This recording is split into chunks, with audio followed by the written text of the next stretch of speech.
Então, vamos dar início à nossa reunião. Vamos juntos serenar os nossos corações, agradecendo a Deus a oportunidade, agradecendo o amparo e o esclarecimento. Obrigado, Senhor, por todo esse amor que nos envolve. Nesses instantes, que tenhamos o entendimento do que vem a nós por Ti, que a Tua vontade esteja conosco agora e sempre, vibrando pelos que não puderam estar conosco esta noite.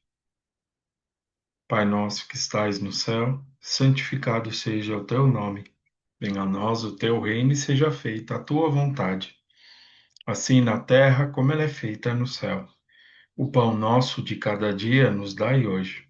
Perdoe nossas dívidas, assim como nós devemos perdoar nossos devedores.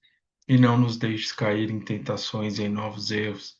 E livra-nos de todo mal, que assim seja, graças a Deus e a Jesus. Ou então, uma breve passagem aqui do Evangelho. Capítulo 15. Fora da caridade não há salvação. O necessário para salvar-se o bom samaritano. Então, vou direto na explicação aqui, tá? Toda a moral de Jesus se resume na caridade e na humildade, ou seja, nas duas virtudes contrárias ao egoísmo e ao orgulho. Em todos os seus ensinamentos, mostra essas virtudes como sendo o caminho da felicidade eterna. Bem-aventurados, diz ele, os pobres de espírito, quer dizer, os humildes, porque deles é o reino dos céus. Bem-aventurados os que têm o coração puro, bem-aventurados os mansos e pacíficos, bem-aventurados os misericordiosos. Amai o vosso próximo como a vós mesmos. Fazei aos outros o que desejareis, desejaríeis que vos fizessem. Amai os vossos inimigos, perdoai as ofensas, se quereis ser perdoados. Fazei o bem sem ostentação. Julgai-vos a vós mesmos, antes de julgar os outros. Humildade e caridade. Eis o que não cessa de recomendar, e o de que ele mesmo dá o exemplo. Orgulho e egoísmo, eis o que não cessa de combater. Mas ele fez mais do que recomendar a caridade, pondo-a claramente em termos explícitos como a condição absoluta da felicidade futura. Bom, então aqui é uma breve reflexão de Kardec sobre a parábola de Jesus, né, que é o bom samaritano. E Jesus deixou ali muitos exemplos, né? Sobre o amor, o significado de amor, daquilo que vai fazer bem para nós, que é o perdão, né? Como foi dito aqui nas bem-aventuranças, a prática da caridade, né? E o que nos cabe é o que é o nosso esforço, né? As nossas reflexões sobre a nossa vida, sobre o que está acontecendo, aquilo que realmente está agregando, está me fazendo bem, ou que eu acho que devo ali trabalhar e mudar, né? Então a gente tem que buscar sempre essas reflexões e não simplesmente aceitar algumas coisas, algumas situações achando que é normal, mesmo que aquelas situações não estejam nos fazendo bem, né? Muito pelo contrário, são as mudanças. Esse que é um convite que o Espiritismo nos faz, que a gente possa refletir sobre as nossas vidas, né?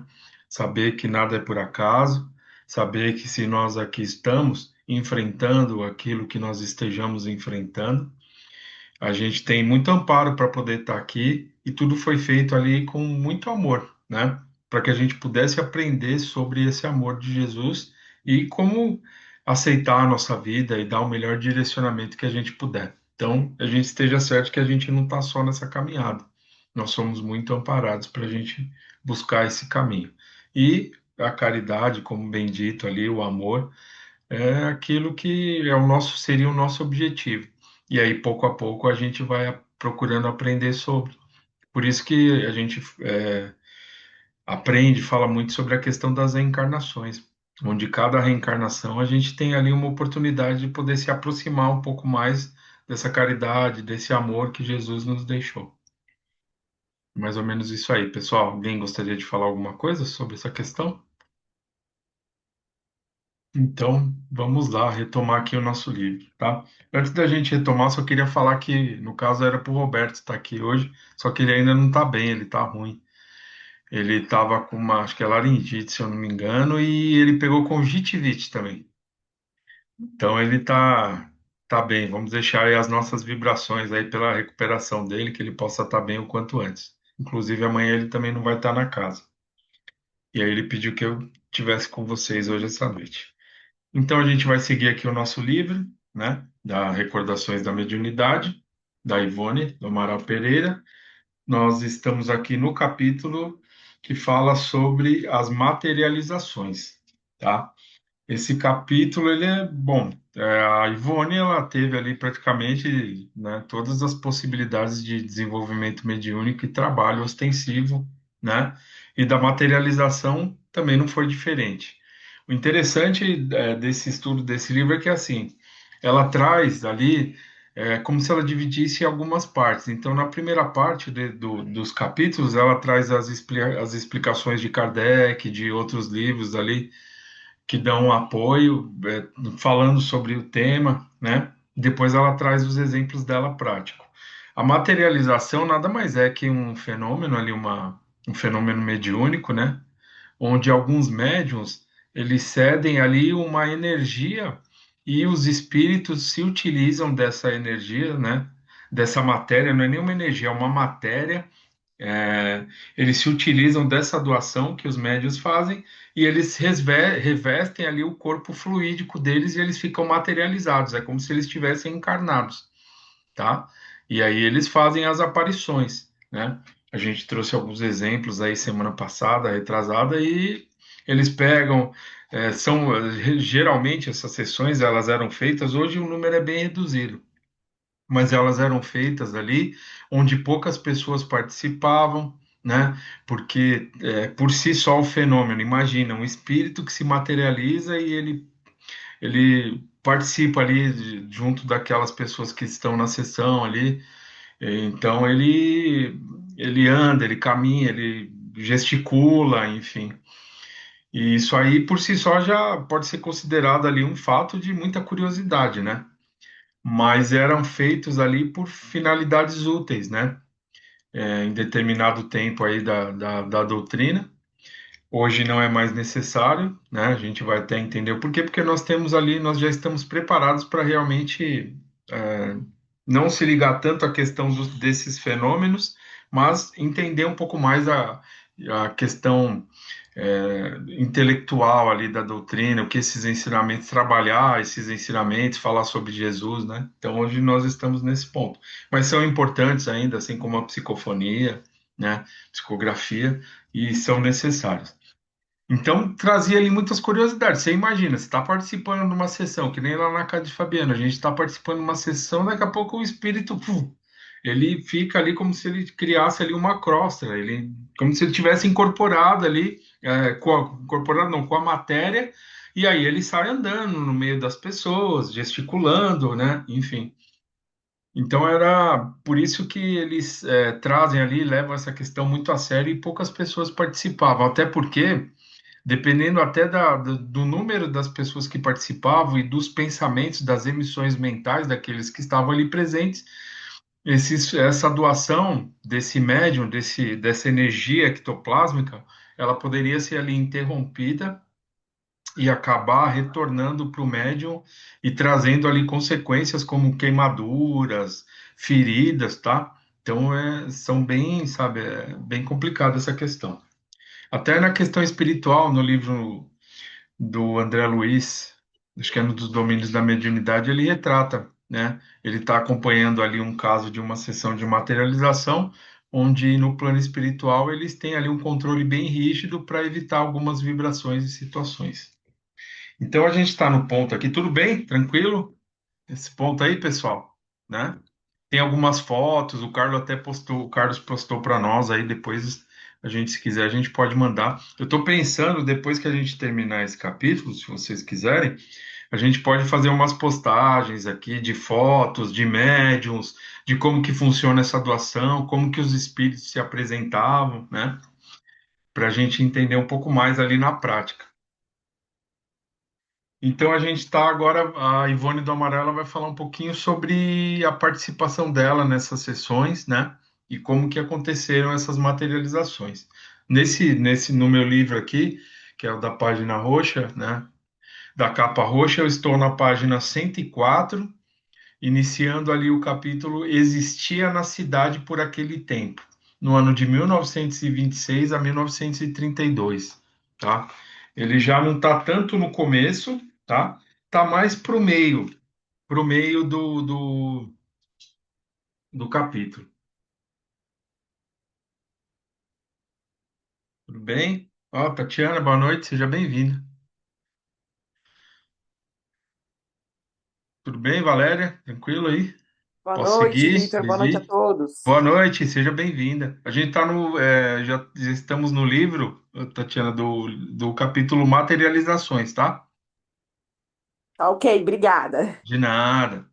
A gente vai partir aqui, nós estamos mais ou menos no meio ali do capítulo, meio para o fim. Vamos iniciar aqui no capítulo Existia, não, no parágrafo, desculpem, Existia na cidade por aquele tempo. Tudo bem? Vou seguir aqui, qualquer coisa vocês me falam. E agora é a Ivone que vai falar um pouquinho sobre uma experiência que ela teve nesse campo aí desses fenômenos de materialização, tá? Tudo bem, Vivi? Sua filha aí tranquila? Tá conseguindo pegar também? É isso aí. Qualquer coisa pergunta, tá bom? Fica à vontade, tá? Tá bom, Vitor, pode deixar. Nesse livro aqui, ó, a página é 86, tá? Opa, legal aí, ó. Eu acho, ó, é igual ao da 86, Valéria. é, É que o tá meu bom? é um pouquinho mais antigo. É que tem várias capas, né? É um livro É, mais antigo. o teu tá no cento e pouco, o meu tá no 86. É. Tudo Tá bom, bem. Vitor, Qualquer coisa, fique à vontade de falar, tá? Pessoal, vamos lá. A gente está junto aqui nessa caminhada, hein? Bom, obrigada. Tá bom. nada. Vamos lá. Existia na cidade por aquele tempo, 1926 a 1932, uma poderosa médium portadora de várias faculdades, dentre outras também a faculdade de efeitos físicos, destacando-se, porém, as materializações de espíritos desencarnados. Modesta, humilde, simples, mesmo angelical, conferia-se as luzes do Consolador inspirada em verdadeiro sentimento de amor à verdade. Chamava-se Zulmira Custódia Rezende Teixeira da Silva. Era viúva e seus filhos ainda hoje residem na cidade de Lavras. Contava ela 60 anos de idade. 70, não, 60, desculpe, 60 anos de idade, aproximadamente. E confessava-se já esgotada e doente. Todavia, foi o mais forte médium de materializações mais espontâneo e positivo que conheci. E suas sessões as mais belas e convincentes de quantas a que posteriormente assisti, tá? Esse ectoplasma, que é uma energia doada por alguns médios, nesses que tem essa questão desse trabalho de materialização, é como se fosse ali uma substância, não é fluídica, não é uma energia, mas é semimaterial, vamos dizer assim. É como se fosse uma espuma, tá? Para a gente conseguir entender. Uma espuma que a gente faz com o sabão quando está lavando, só que, lógico que em outras características um pouco mais densa, e o médium faz essa doação espontânea. É a mesma coisa, por exemplo, do trabalho lá na casa, né, de psicofonia, por exemplo, onde se apagam as luzes e o médium se concentra e ele entra em contato com o plano espiritual. Nessas sessões também tem ali a hora que ele se concentra, ele tem um preparo, o ambiente, a luz, né, para que ele possa entrar nesse estado de transe e aí a espiritualidade que está amparando ali faz com que ele vá doando esses fluidos e o espírito se utiliza dessa doação, né, dessa matéria, e aí ele vai se edificando ali, né? Então vai começando a aparecer um braço, a perna, e ele vai, quando vê, ele já está ali com a aparência ali como se ele tivesse encarnado, tá? É lógico que tem algumas limitações, né? Muitas vezes, alguns espíritos, eles se apresentam com um véu na cara, ou então com um lenço, ou então mostrando algumas partes do corpo ou não, tá? Então, tem essa questão também. Devo confessar que não sou partidária de sessões de materializações de espíritos. Se a elas assisto, conservo-me sempre prevenida contra fraudes, mistificações e personalismo dos dirigentes. Entendo com as instruções dos próprios livros doutrinários não existir necessidade de tais reuniões nos dias atuais. Então, a Ivone mesmo faz uma reflexão sobre essa questão.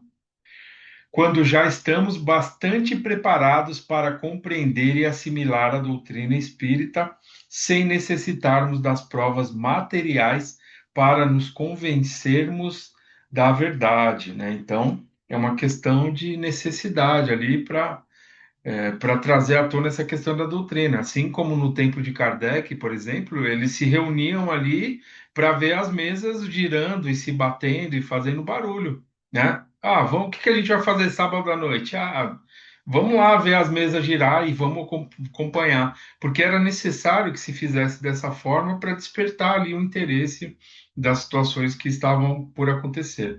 Era necessário ainda que tivessem, né, esse tipo de trabalho, esse tipo de manifestação.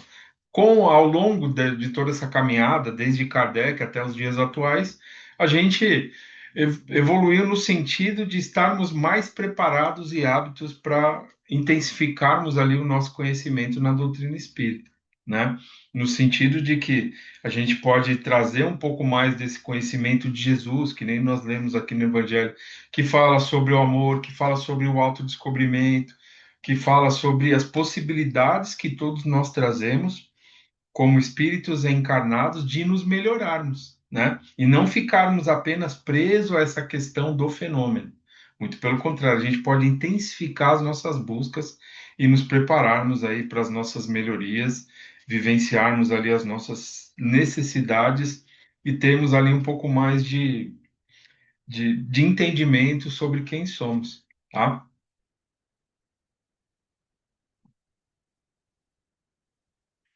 Nos dias que correm, serão raros sim os fenômenos legítimos que realmente convençam, conquanto não sejam impossíveis.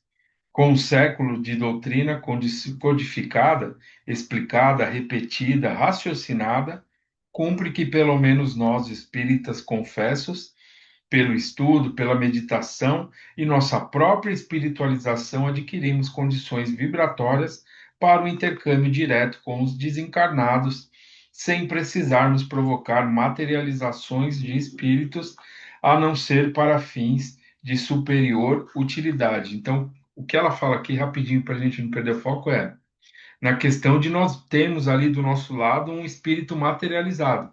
Ela não está falando sobre os trabalhos, como a psicofonia, a psicografia.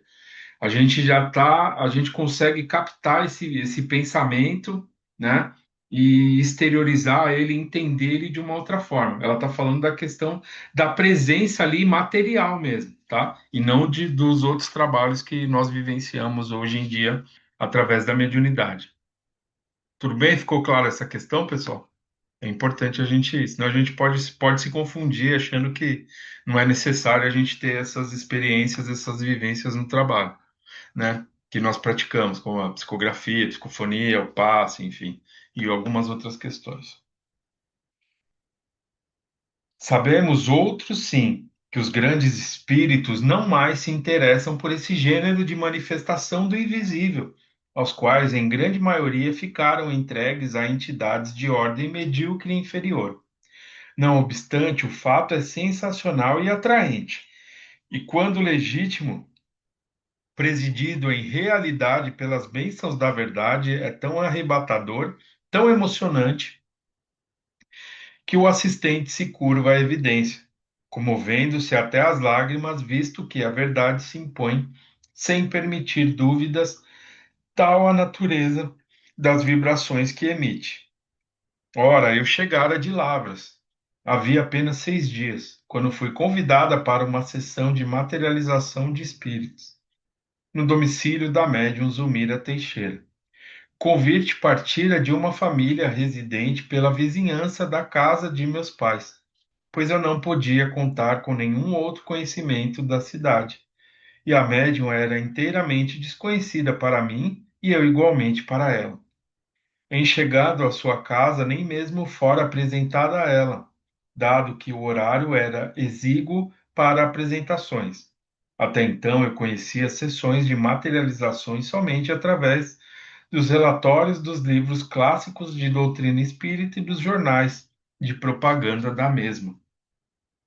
Mas estava mais do que familiarizada com materializações do espírito fora das sessões, visto que desde a minha primeira infância eu os via e falava com eles. Aí, no caso, não seria uma materialização, né, mas uma vidência ali, tá? Então, ela via os espíritos, ela tinha esse contato com o plano espiritual que a gente acompanhou aqui ao longo dos capítulos, né? Tanto que ela teve dificuldades de aceitar a presente encarnação, porque ela tinha ali detalhes, né, e sensações das vidas que ela já passou, que, enfim, do que aconteceu com ela. Então, isso para ela foi ali, principalmente na infância, foi algo que ela teve que se superar para seguir em frente. No local da sessão, de imediato, constatei a inexistência da cabine para médium, assim como a inexistência da cortina para ocultá-la e da escuridão. A médium sentava-se diante da assistência, sempre muito reduzida, e cobria o rosto com uma toalha preta e escura. E escuro também era o roupão que trazia, peça singela que não fazia acompanhar de nenhuma outra. A luz mortiça era conservada no próprio compartimento, sobre uma mesa, e tratava-se de um lampião a querosene, o que permitia penumbra agradável, podendo os assistentes destacar a cor do vestuário uns dos outros e os respectivos traços fisionômicos. Posteriormente, algumas de tais sessões foram realizadas com as janelas laterais abertas, as quais deitavam para um corredor arranjadino, onde havia a porta de ingresso à casa. A médium era essencialmente espontânea, conseguia os fenômenos mesmo sem os desejar ou provocar, e agia sem o misticismo e o mistério que comumente acompanhavam esse gênero de trabalho. Então, ela descreveu aqui como que era o ambiente da sessão. Em algumas sessões, o que eles faziam? Eles deixavam, ali era um ambiente fechado, uma sala fechada, e as pessoas se sentavam ali e tinha como se fosse uma cabine ali, principalmente no centro, onde a médium ficava mais em evidência, né? E tinha ali os encarnados em volta dessa médium, e ela ia fazendo a doação e acontecia ali junto dela, ali dentro da cabine, o espírito ele ia se corporificando, vamos dizer assim. E depois ele saía para entrar em contato com os participantes. Só que aqui nesse caso não. Eles estavam ali todos juntos, não tinha uma cabine, ele estava como se ela tivesse sentado numa cadeira ali no meio de todos e todos estavam acompanhando, né? Como que estava acontecendo essa questão. Ela só trazia o quê? Um pano, né? Porque esse fluido, esse ectoplasma, ele é uma energia que ela vai sendo ali doada, direcionada através dos nossos orifícios, né? Como as narinas, os ouvidos, e essa energia vai saindo, e ela vai fluindo. E aí os espíritos se pegam essa doação, né? E eles vão ali se corporificando ali, né? Vai dando formato ali no seu perispírito, tá? Eu vou postar alguma coisa para a gente entender um pouco mais sobre isso, como que é essa doação, tá? Lá na casa a gente não tem esses trabalhos de materialização, tá? Mas ainda tem alguns locais, se a gente procurar, vão aparecer aí algumas casas que eles têm esse trabalho. Só que, como foi dito aqui, né? A gente tem que se atentar muito nessa questão para não cair aí nessas ciladas, né? Em algumas situações difíceis. Então vamos lá, seguir mais um pouquinho aqui. Ela vai falar sobre o ectoplasma agora. O ectoplasma elevava-se ao lado da médium, desprendendo-se dela, e modelava a entidade comunicante, à vista de todos, de forma a permitir à assistência acompanhar todas as fases da materialização, a qual via simultaneamente a médium e o espírito, o que é de importância capital numa sessão de tal gênero, e o que também não deixa de causar nos outros, os assistentes, certa impressão respeitável e atordoante. E nem se julgue que tivesse cabimento à fraude. A médium Zulmira Teixeira era um caráter simples, honesto e reverente a Deus. Realizava tais serviços possuídas de vero amor à causa e espírito de devoção. Tão simplória e incapaz, se revelava que nem mesmo saberia produzir fraudes, pois semelhante arte exigia trabalho insano, muita audácia e espírito de menosprezo às ideias de Deus, talentos que faltavam à dita médium. Naquela primeira vez em que assisti à sessão, tornavam-se visíveis, materializados primeiramente os espíritos do Dr. Augusto Silva, patrono do espiritismo em Lavras, e de uma filha da médium recentemente falecida pela ocasião, mas inesperadamente apresentou-se após uma entidade desconhecida de todos, a qual a médium em transe afirmou não conhecer tampouco. Bastante materializada, a entidade revelou-se um homem jovem, deixando ver barba preta, curta, terminada em ponta, no queixo, bigodes cheios e cabelos espessos e volumosos, penteados para o alto, formando a cabeleira clássica dos elegantes do século XIX, mãos finas e aristocráticas, e trajos masculinos antigos, porém um tanto leve, como que vaporosos. Reconheci então o espírito Roberto, tal como me fora tão familiar durante minha infância. Havia 6 anos que ele se afastara de mim e não me fora dado obter qualquer notícia a seu respeito. Mas eis que inesperadamente ali aparecia ele de forma isofismável, provando ainda e sempre a perseverança do seu generoso sentimento para comigo. Prorrompi em pranto capioso, em plena sessão, comovida e abalada por lembranças incontroláveis. Mas servindo-me do aparelho vocal da própria médium, que continuava em transe com voz masculina baixa e doce, e ele dirigiu-se. Só tirar aqui. Ele dirigiu-se Ele dirigiu-se palavras afetuosas e confrontativas, que tentei reproduzir tão assinaladas, elas ficaram em meu coração até os dias presentes. Então, o Roberto é um espírito amigo ali da Ivone, eles tiveram uma ligação numa vida passada, onde eles foram um casal, né? E aí aconteceram algumas situações, eles se separaram. Aí, quando ela encarnou aqui, que nem ela relata na infância, ali, desde os primeiros dias, ele já estava ali ligado a ela, tendo contato com ela, né? E aí depois, na juventude, enfim, ela conseguiu entender um pouco mais sobre ele, e aí ele ficou um tempo sumido e depois ele retornou agora através dessa sessão. Ele se materializou em uma dessas sessões e aí ele vai tentar falar algumas coisas para ela aqui através da médium. Entende que assim ele está materializado, né? Com a forma dele que ele teve antigamente, até para que ela pudesse identificar. Isso é comum nesses espíritos, né? Eles podem se apresentar assim dessa forma, mas se utilizando ali da fala da médium, né? Tá? São detalhes bem interessantes, né? Tudo bem, tá dando para pegar essa questão, pessoal? Se vocês estiverem com dúvida, a gente volta aí, tá? Então vamos seguir aqui mais um pouco. Vamos ver o que que ele vai falar para a Ivone, né?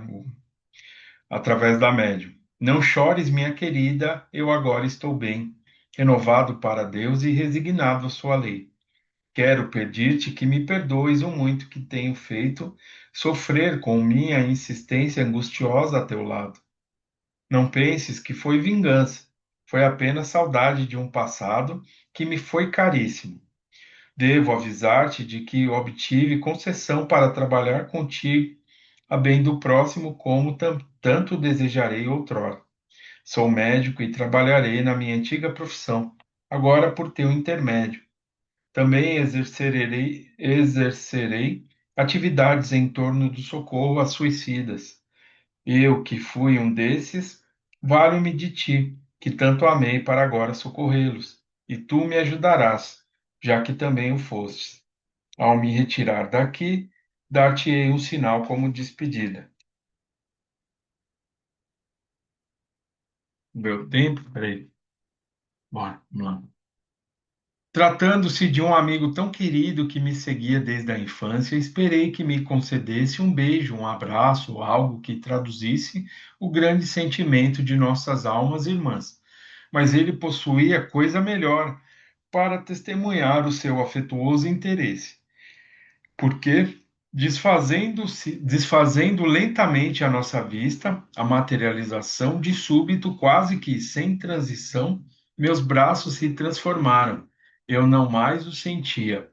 Eles como que haviam desaparecido sem que, no entanto, houvesse transe mediúnico, pois eu permanecia na posse de todos os meus sentidos, sentada entre os assistentes que se alinhavam em semicírculo diante da médium, em lugar dos meus. Comigo estavam os braços dele, que acabávamos de ver materializados no seu fantasma. Suas mãos longas, finas, que eu tanto conhecia, ali se achavam perfeitamente reproduzidas. As mãos do perispírito são sempre muito perfeitas nas entidades normais ou elevadas, luminosas como os braços e refugindo as nuances azuis, tão luminosos ambos que não só clarearam o meu regaço, como as imediações do local onde me sentava, e assim iluminando toda a minha pessoa, soube então que eu mesmo era médium de materializações e transfiguração. Transfiguração é uma propriedade, né, que alguns médios têm de mudar ali a aparência deles. Então, é, mas não é a questão da matéria, e sim do perispírito. Então, é como se fosse ali um transe e o perispírito ele acaba ali tendo o formato daquele espírito comunicante. E você olha para a pessoa, né, você olha para o médium ali, você não vê mais ele, você vê ali o formato do espírito. Então, isso se chama transfiguração, né? É, eu vou contar rapidamente uma experiência que eu tive nesse sentido. É, eu estava, antes de eu chegar na casa de Fabiano, eu estava passando por umas situações bem difíceis. Tinha a questão da mediunidade, eu não entendia muito bem, né? Então, eu estava cheio de problemas, né? E aí eu fui viajar e eu para tentar resolver essa questão, para me sentir um pouco bem, só que eu não me senti bem, não resolveu nada e eu tava assim, não aguentava mais. E aí eu acabei de chegar de viagem e minha mãe, ela é médium psicofônica, né? Então eu cheguei em casa, entrei já triste, não sabendo o que fazer, desesperado, tava bem complicada a minha situação. E aí eu cheguei em casa e aí eu fui pro quarto, enfim, minha mãe estava na sala, daqui a pouco meu pai me chamou e minha mãe acabou incorporando em casa mesmo. E aí eu cheguei para conversar com ela, ela falou, "Ó, tá te chamando lá." Era a minha avó que tinha incorporado na minha mãe. Quando eu sentei do lado dela e olhei, não era minha mãe, era minha avó. Era essa transfiguração. Eu olhei para ela e vi minha avó, né? É a transfiguração, é a modificação do perispírito pela ação do pensamento pela ação do espírito comunicante. E aí acabou passando uma mensagem, deu um direcionamento ali. E a partir dali, enfim, algumas coisas eu comecei a obter as respostas e melhorou, tá? É bem, você olha assim, é uma coisa assim bem interessante, muito parecido até com uma questão da materialização, porque você olha para a pessoa, você não vê o rosto dela, você vê realmente ali o espírito comunicante, mas não é a matéria que muda, né? Não é o corpo que vai mudar. É uma propriedade do nosso perispírito como encarnado em contato com o espírito comunicante dentro de uma necessidade, tá? Então, realmente o que eu estava passando era uma coisa muito grave, veio essa situação, trouxe ali uma lição, me ajudou, mas também foi a única vez que eu tive essa experiência.